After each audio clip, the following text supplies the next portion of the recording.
RITC Cybersecurity, empowering businesses with robust cybersecurity protection. All right. Welcome to the Ciphered Reality Podcast from RITC Cybersecurity, business partner and proactive cybersecurity. I am Mike Rotundo. Here with me, as always, is my co-host, Mari Cherry. And today we have a special guest, Stephen Kramer from Newbridge Business Solutions. Welcome, Stephen.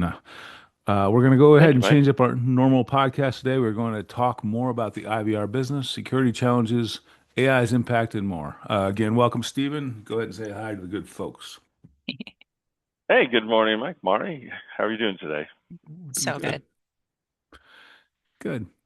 All right. With that, Mari, why don't you kick us off with, I think we're going to talk about IVR today and business security challenges in AI. So why don't you kick us off with some questions? All right, for sure. We're going to start out with foundations and basics. So I hope you don't feel like I'm just badgering you with questions, Stephen. No, I love questions. Always Okay, gives me the opportunity to create good answers. Oh, perfect. Okay, great. So first one up is what IVR is and how it works behind the scenes. Perfect. Wow, that's a big question. Wow, this is going to be a great We're just conversation. jumping I'm looking right in. forward to it. Jumping right in. So IVR is interactive voice response. That's what the term means, or the acronym. And it's evolved over time.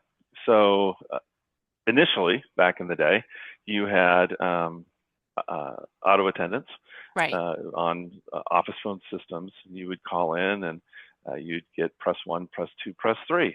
And you'd go off to different departments, possibly different queues, and we'll say that, and with hunt groups and ring alls and that kind of stuff. And then the advent of call center technology came around in the 80s and then evolved through the 90s and early 2000s to then be an IVR. And voice response, what they're looking for in this conversation is audio recognition of what people are saying and to enable routing, or by DTMF pushing buttons.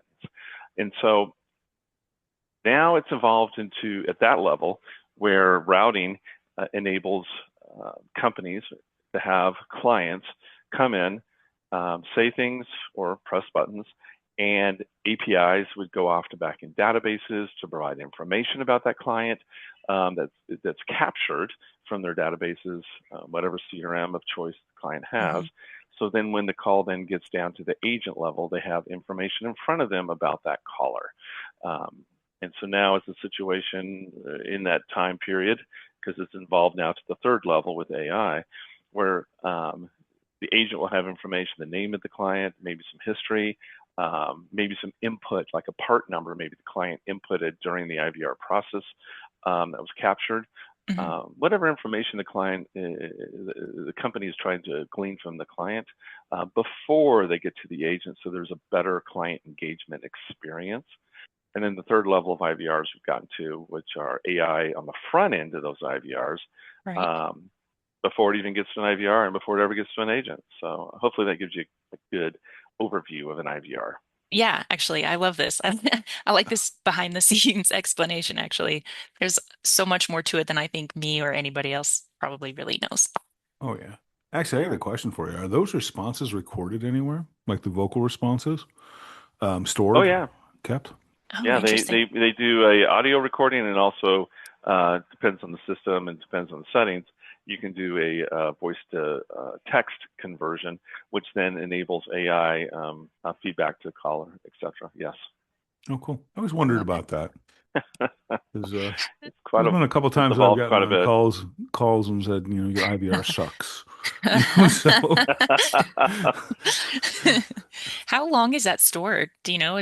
Does it depend on your particular organization? Yeah, it depends on what you pay for in your contract. Got it. Every company is a little bit different. Standard for the most part is 30, 60 days, something like that.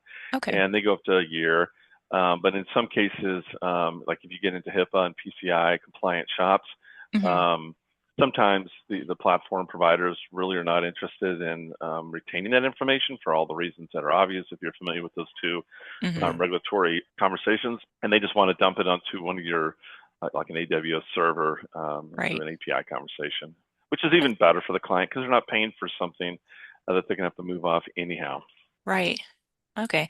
Yeah, I've just wondered because I've heard that recording, like saying that this call will be recorded. So I've wondered how long those are usually kept. Very interesting. Yeah, it depends on the client. Yeah. Okay. Okay. And I Good to- can definitely see the risk. I mean, I was working for a large insurance company for a long time, and back when we had like the actual like voice recorders, and where they would store like the actual recordings on servers that were local. I'm talking about 15 years ago, so you probably have an idea of it was long before AI. So there was always a concern about, well, did someone say something that was HIPAA related or something PCI related on one of those recordings? So we had to have a massive amount of security around them too. Oh, So yeah. I am curious about how these two companies can intermesh with each other, IVR and cybersecurity. yeah, That's gonna be fun. Well, think about that from the data that's, to Mike's point earlier, right? You have audio, it's converted to text. Now it's text. Hmm. Now, from a cybersecurity perspective, there's information that's available to be hacked, right? And so that has to be protected. Right. right. All And right. it gets even more. I mean, if it's HIPAA or credit card data or something like that. I mean, I know we tell all of our people that have like the interactive AI chatbots, you got to put a disclaimer in there that says, do not put any, PHI into the Hmm. chatbot because, storage is always a little sketchy on some of them. So Yeah. Yep. All right. Are we ready to move on, or do we have more to talk I about think we can move foundations? on. Okay. Oh, we got tons. Go Well, for yeah. it. Oh, okay. Business and strategy. So from your perspective and from your experience, industries that get the most value from IVR would be. Well, I would say the most value and ROI that you're going to get from IVR technology Hmm. relates to process I reviewed earlier in regards to how the IVR industry, if you will, has progressed over the last 30 some years. And the more opportunity you have to provide information, like an AI conversation, and glean information from the caller and provide information that's valuable to the caller Right. on the front end, and then once again provide less traffic to live agents, you have two things going on: better customer engagement experience, and number two, better agent engagement experience with the client who's Yeah. coming in through the system. And then you have better ROI because you're having less calls going to less agents based on the total volume that's coming through. And so there's the business strategy, and the benefit is multiple fold, because you want that client to have, the caller have a great experience. Well, just throwing an AI agent out there is not going to do that necessarily unless it's Right. crafted and configured, well. And then that being the case, then you benefit from the ROI of that system by less traffic to the agent. But now the agent is actually handling a higher level of type of interactions with the client, Yes. as opposed to remedial type items Right. like what are your what are your open hours? Where are you located, and what do you sell? And the agents should not be handling that kind of traffic. And Right. so those are the two. That's the benefit in the ROI conversation for sure. Okay. Yeah, that makes sense. Then they can really put their expertise to work. So that'll actually allow you to And reduce staffing, right? I mean, well, you have two things going on there, which is an excellent point, Mike.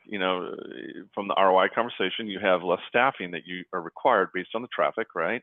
Hmm. And number two, what ends up happening is that you are requiring a higher level of expertise at the agent level because the remedial traffic is being handled by the AI, hopefully, if you have it done correctly.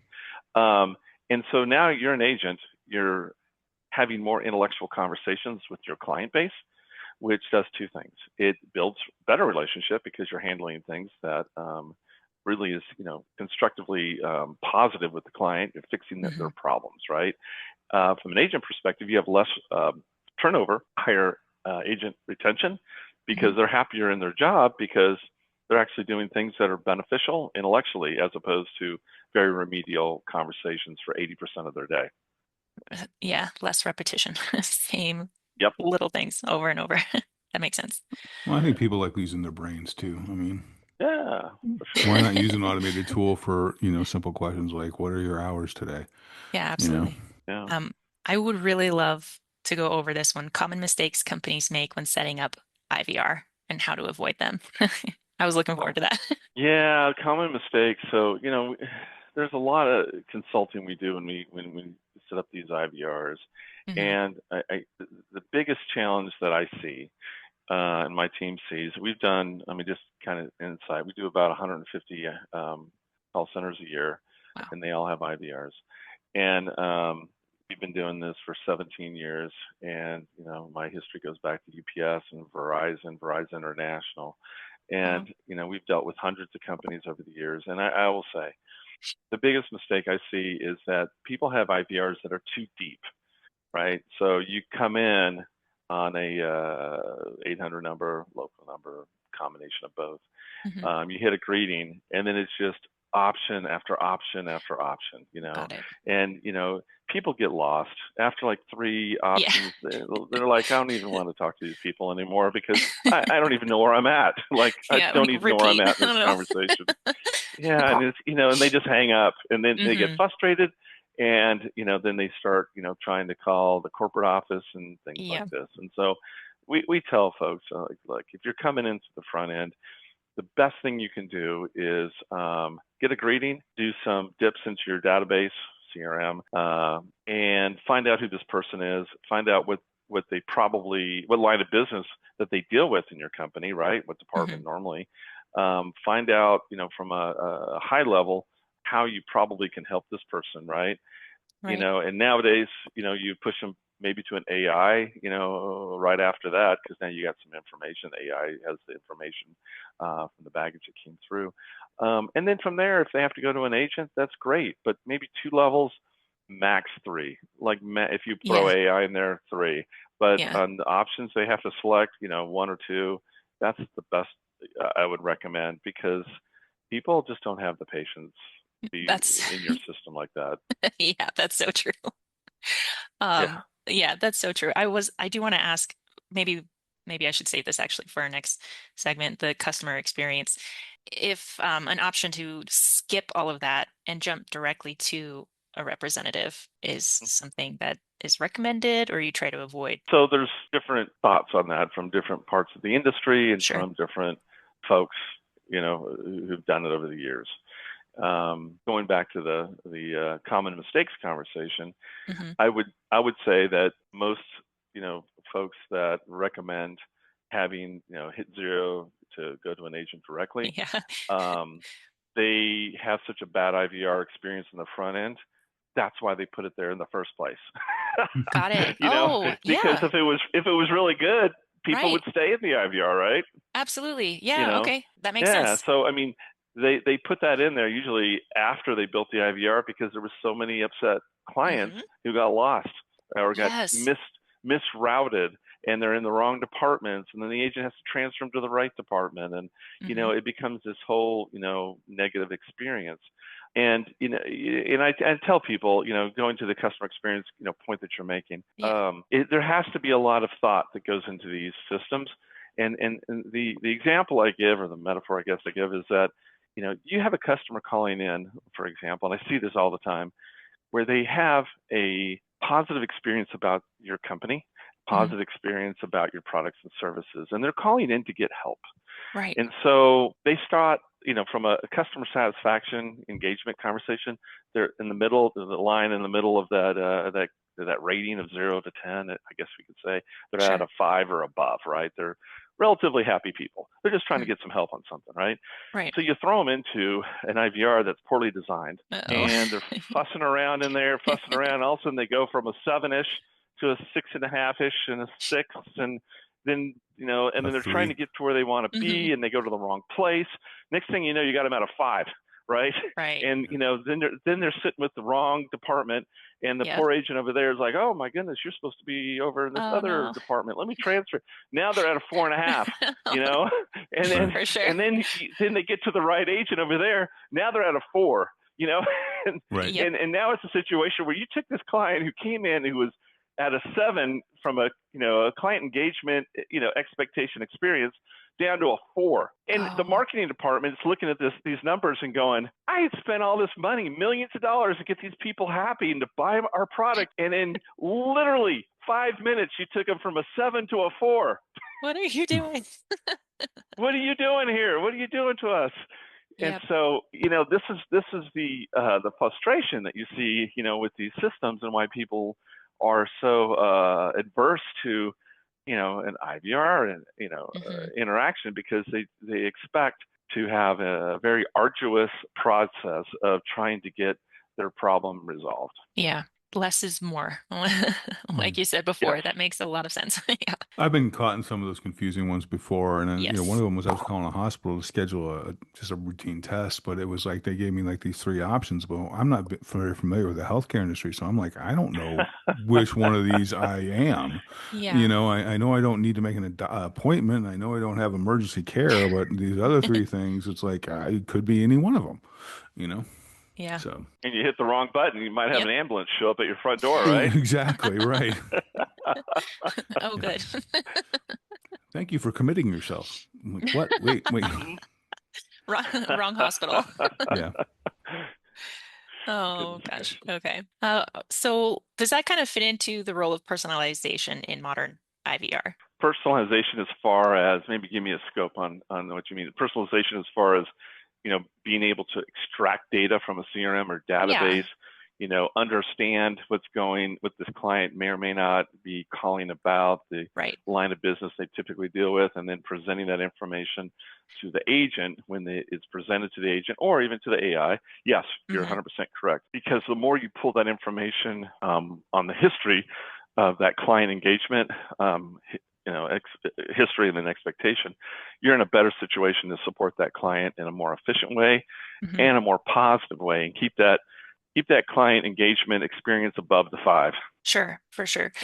So how do you guys go about that? Like, do you look at previous calls, or like what their most common calls are about, or questions, or kind of their client demographic? Like, how does that? Yeah, it all depends on how they store the data. I mean, Uh-huh. so based on the CRM, I mean, we're able to, in many of the systems, from an AI perspective, you're summarizing the current conversations that they're having. That information Right. is captured. And then, from a CRM perspective, the database, what is the history of the interactions that this client's had, and how are those classified within the CRM, or your database, say CRM.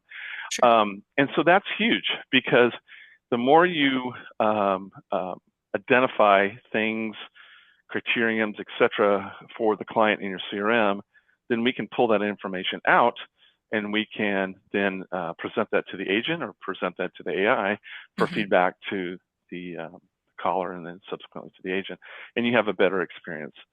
Yeah. Because it seems like there's a whole lot of, from my perspective, I'm new into this, I'm just barely dipping my toes in, a whole lot of information a company would need to get. And so, yeah, you'd have to go through a lot of calls, maybe. I'm not sure how you go about it, but a lot of information to narrow down to what your specific client needs for their IVR. Seems like a lot of a lot of work.